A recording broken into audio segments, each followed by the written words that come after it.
So today, I've gotten a lot of product questions, and so wanted to show a few baby dental products that we use, and they're not always name specific, but they are ones that we may use in the office and recommend to our families for ease of care.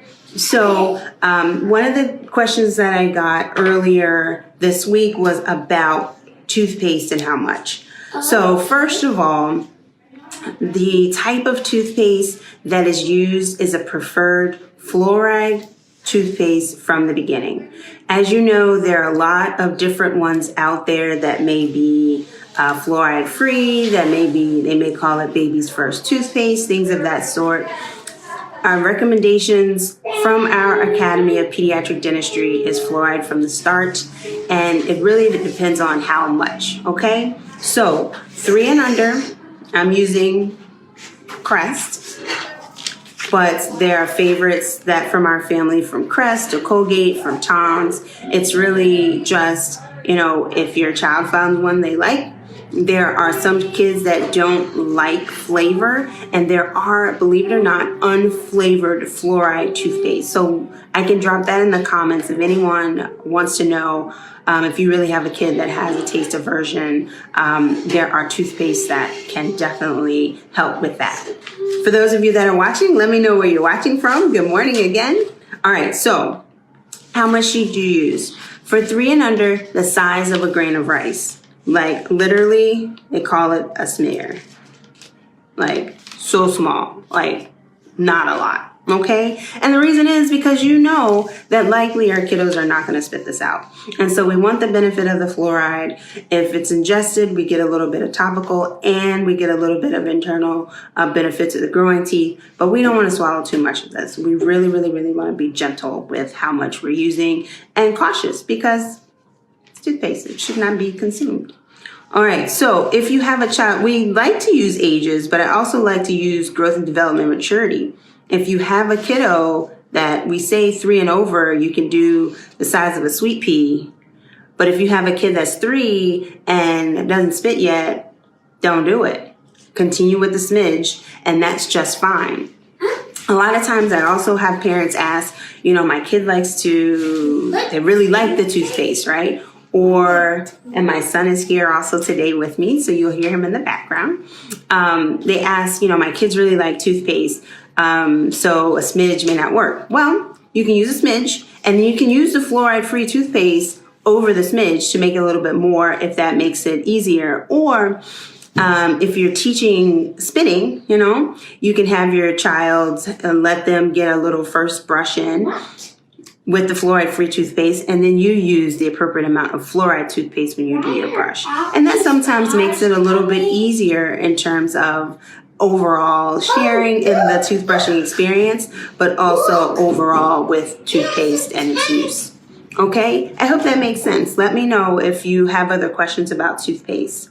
The other one I had a question about the other day was the surround toothbrush that we talk about a lot in our office. The reason why the surround brush is so awesome is really because it gets all 3 sides of the tooth that we need to have brushed.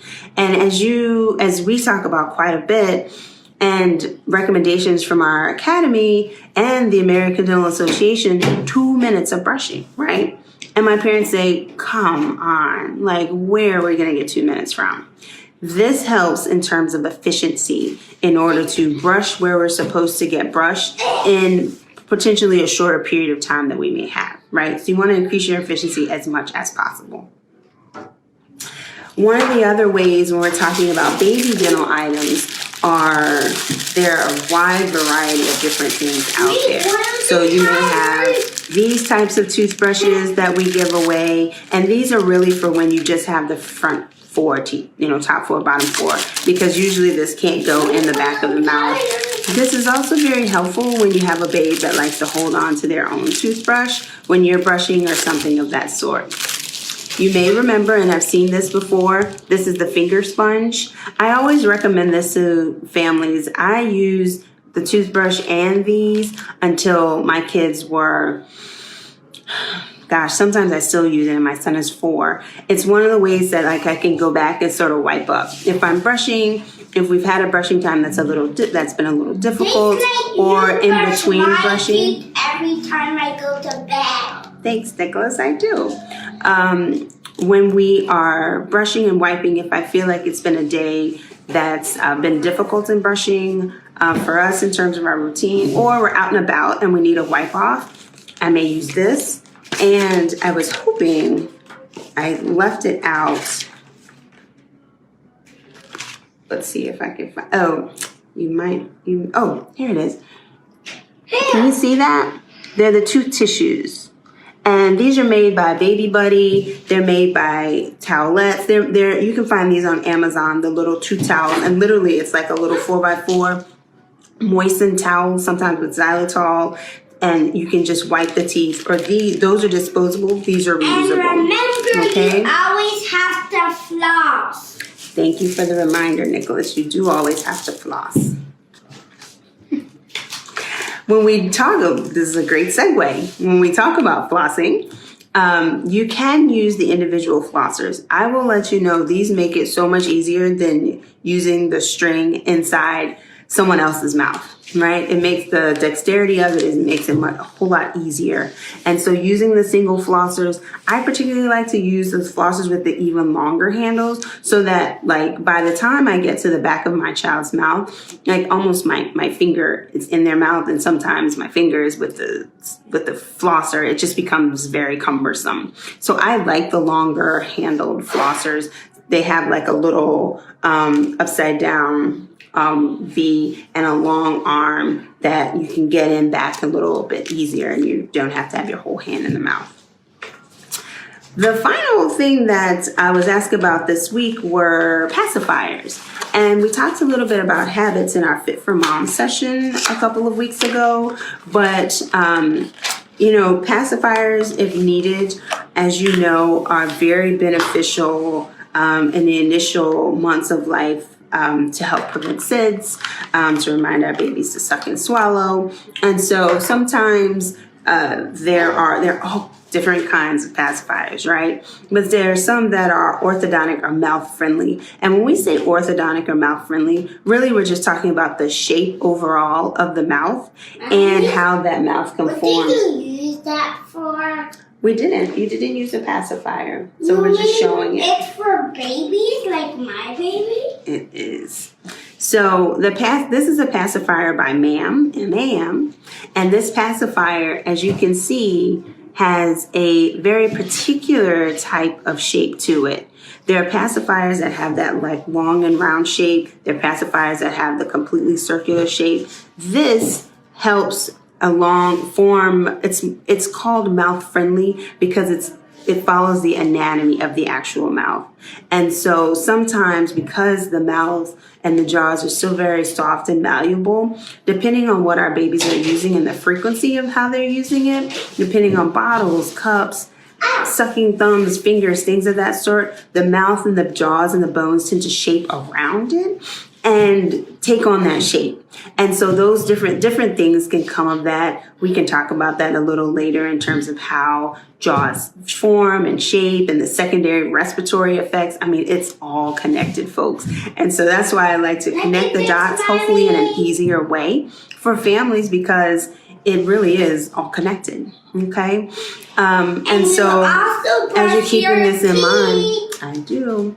As you're keeping this in mind, if your babe needs a pacifier for self-soothing, maybe consider one that has a shape that's more orthodontic friendly, more mouth friendly as we're looking at longer term regulations. Mm-hmm. So thank you for the question about that. It was asked in a chat earlier in the week. As you know, the WHO came out with a statement this week about or questioning whether or not it's time for, or should there be routine dental visits? And as you know, we've been talking about this since we were closed for the pandemic. Absolutely, yes. There is a mouth-body oral connection, and the mouth has to be taken care of. If we're not getting in for our regular visits, it's almost like we're not fine-tuning our bodies. Why did you We're put not- toothpaste on the paper? Just showing a demonstration. What? We're not fine-tuning our bodies. We're not fine-tuning our mouths. We know there have been some articles that have come out recently with links of gum disease and gingivitis and the coronavirus and detection of it.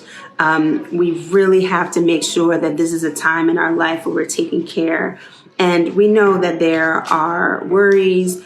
We know that in the health field, we're taking quite a few precautions overall of what's needed. But the time is now to still make sure that we're taking care of ourselves and our bodies as we're trying to make sure that our life is, that the things that we have is sorry about that, is as healthy as possible. If you have questions about that overall, just let me know. And I'm happy to discuss more. Call our office. We can talk about the COVID protocols that we have in place and how we're keeping ourselves, our families, and our teams safe. Make sure that you are definitely taking care of and doing your oral hygiene routine at home. Brushing, flossing, water pick. There are lots of things that we can do, but also our diet is very important at this time as we're home and making choices for ourselves and our families. Take some consideration, take stock of the snacks that are being eaten, take stocks of some of the routines that you have if you've had an opportunity to slow down. And again, if you have questions, I'm here. I will see you on Monday with a couple of special announcements. And thank you so much for having myself and my son. Nicholas, do you want to say hi? Hi. Thank you for having us today. Have a great weekend, okay?